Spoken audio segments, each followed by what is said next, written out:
Hey mga ka-food park! Welcome back to my channel. Ngayon gagawa tayo ng vegan style royal bibingka, ang klasikong kakanin na paborito sa Ilocos. Malagkit, matamis at super creamy. Kaya kung mahilig kayo sa mga lutong probinsya, stay tuned dahil siguradong magugustuhan mo ito. Let's get started!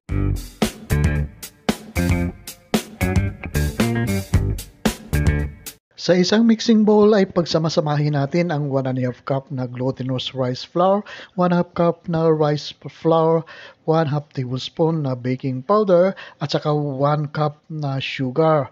Imikos-mikos lang natin sandali hanggang sa mag-well combine po ang ating mga dry ingredients dito.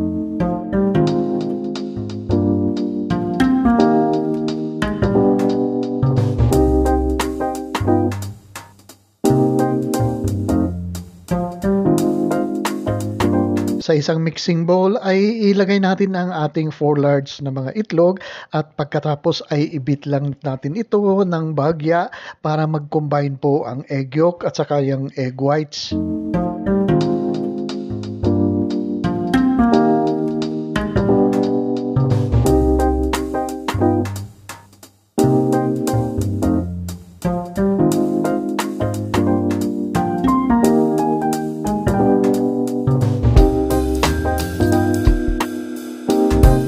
Magdadagdag din tayo dito ng 1/2 cup na melted butter o kaya margarine at itutuloy-tuloy lang po natin ang ating paghahalo dito.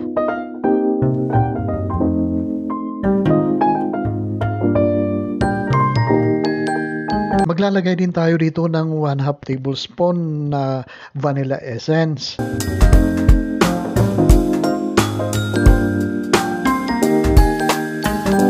Idagdag din natin dito ang ating 1 cup na coconut cream o kakang gata.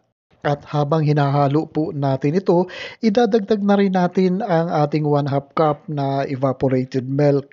Ituloy-tuloy lang po natin ang ating paghahalo hanggang sa mag-well combine po ang ating mga wet ingredients po dito.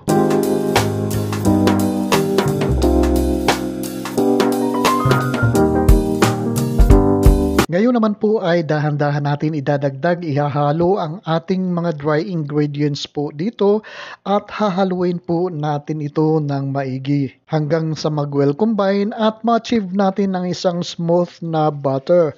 At habang hinahalo po natin ang ating butter ay huwag natin kalimutan special shout out si Arcinia Limos ng Fami Laguna, si Joy Gabriel ng Patnanungan, Quezon, si Vicky Vicente ng San Jose del Monte, Bulacan, at saka si Bien Chu ng Gahak, Kawit, Cavite. Maraming salamat po sa patuloy niyong pagsubaybay at pagtangkilik sa aking mga video recipe dito. At kung nandyan pa po kayo nanonood, ibig sabihin lang yan ay nagugustuhan niyo po ang video na ito.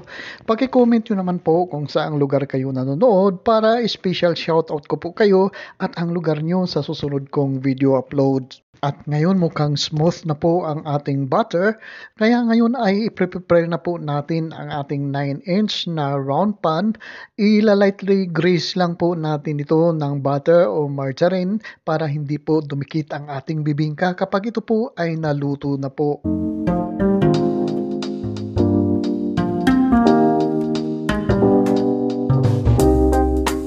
Dahan-dahan na po natin ibuhos ang ating butter dito sa lightly greased na prepared na ating round pan.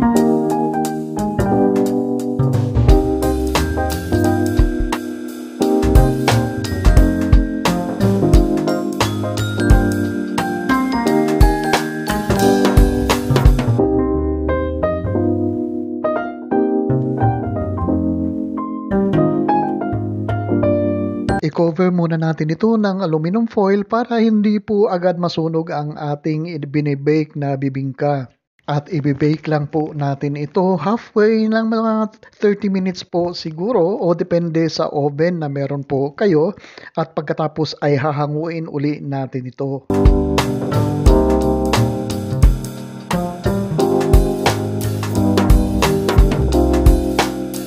Ayan, half cook muna ang ating pag-bake po dito at pagkatapos ay papahira natin generously ng butter o kaya margarine ang ibabaw at pagkatapos ay gagadgaran po natin ito generously um, ng medyo malambot na klase na cheese. Eden cheese original po dito ang ginamit ko po dito sa pang-toppings po dito. Gagadgaran lang po natin ito ng maraming cheese sa ibabaw. Pero guys, kung ngayon lang po kayo napadaan dito sa Dance Food Park, mangyari po lamang na pakisubscribe po ang aking channel. Pakiclick lang po ang subscribe button sa baba at pati na rin ang notification bell para palagi po tayong updated sa mga susunod kong video uploads.